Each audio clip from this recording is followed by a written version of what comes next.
Salut Internet. Rien de tel qu'un peu de tue l'amour pour oublier une peine de cœur.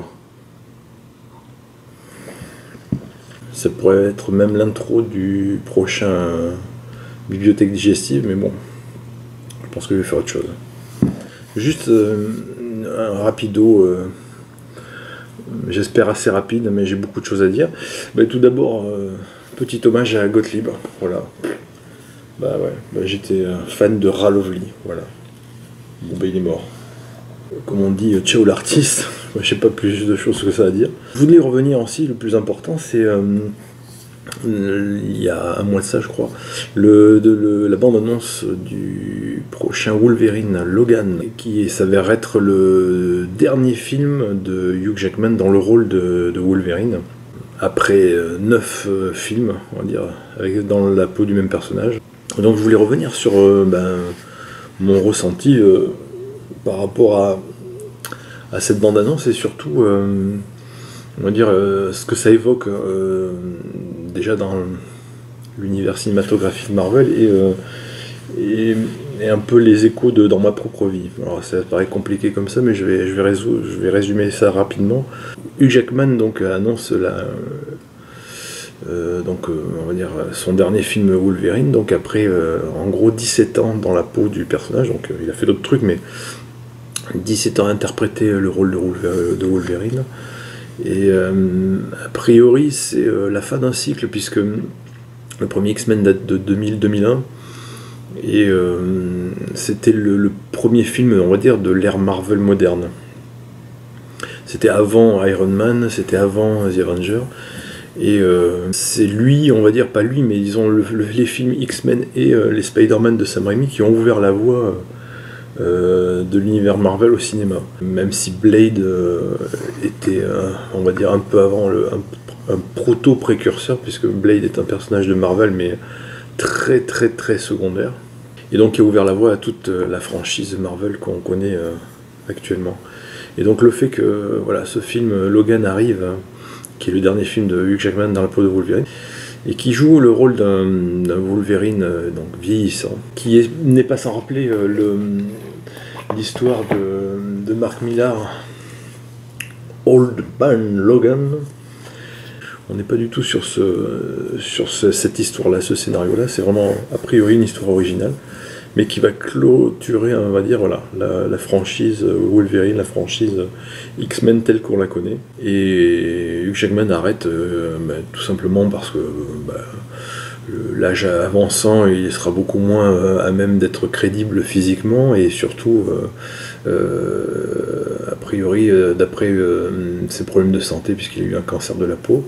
Voilà, ce que ça m'évoque, c'est qu'effectivement on arrive, on va dire, un peu à un terme d'un cycle de films Marvel, je pense, où ça a été un peu l'orgie, un peu l'overdose, et de voir cette bande-annonce avec un Wolverine qui en fait est un peu sur le retour, vraiment, qui marque vraiment la fin de ce personnage. Je me perds dans les pensées.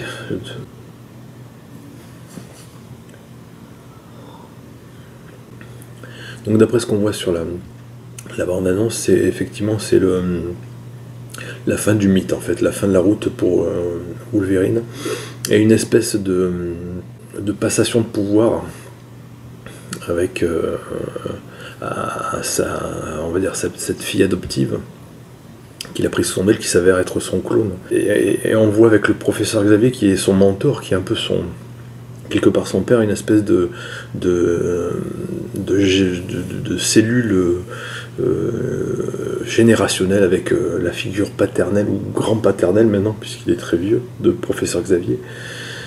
Wolverine, Hugh Jackman le père, et la petite fille. Donc une sorte de progressivement de passation de pouvoir ou de transmission de la vie. Et en fait voilà, cette cellule générationnelle, donc avec le grand-père, le père et la fille, pour moi ça m'évoque pas mal de choses, puisque je suis à un tournant dans ma vie où effectivement J'ai eu beaucoup de changements, je suis père moi-même, et mes enfants ont peut-être à peu près l'âge de la petite fille dans le film, et ça m'a parlé.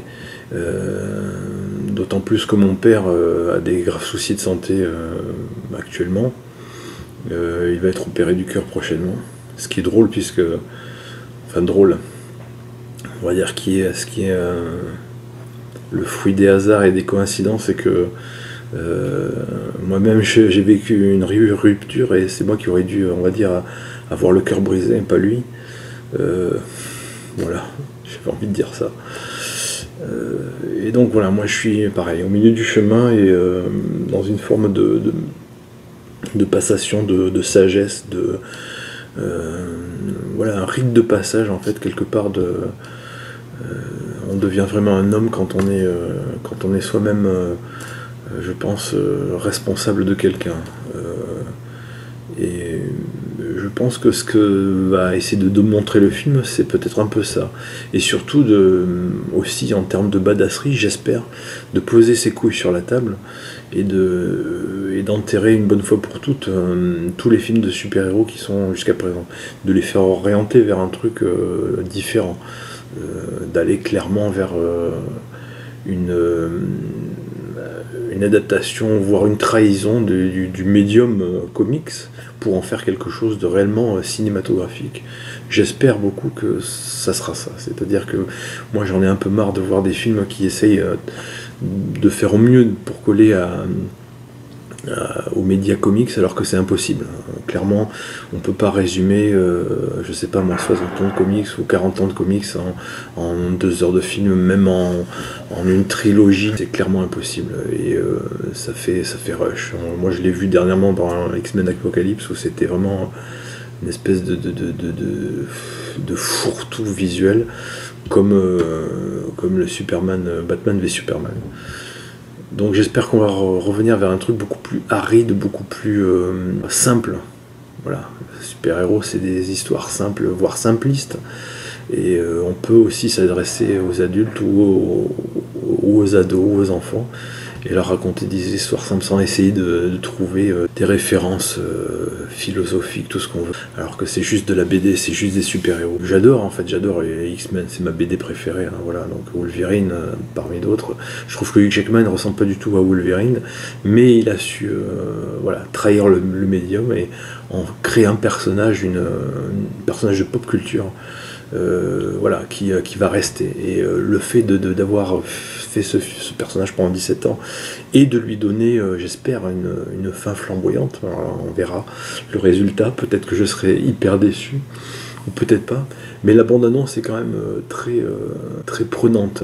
La musique de la chanson de Nine Inch Nails, la chanson de Nine Inch Nails, reprise par Johnny Cash, est vraiment très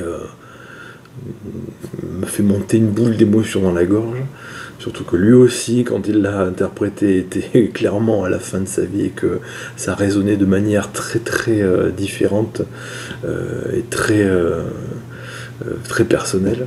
Et donc voilà, quand j'ai vu cet extrait, ça m'a, à ce moment-là de ma vie, ça m'a évoqué beaucoup de choses sur ma propre existence.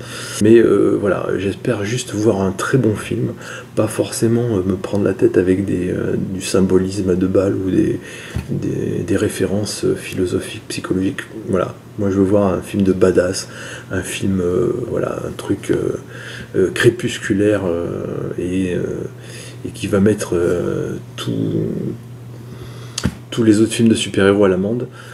Voilà, et c'est tout ce que j'avais à dire pour ce soir. Et sur ce, à bientôt!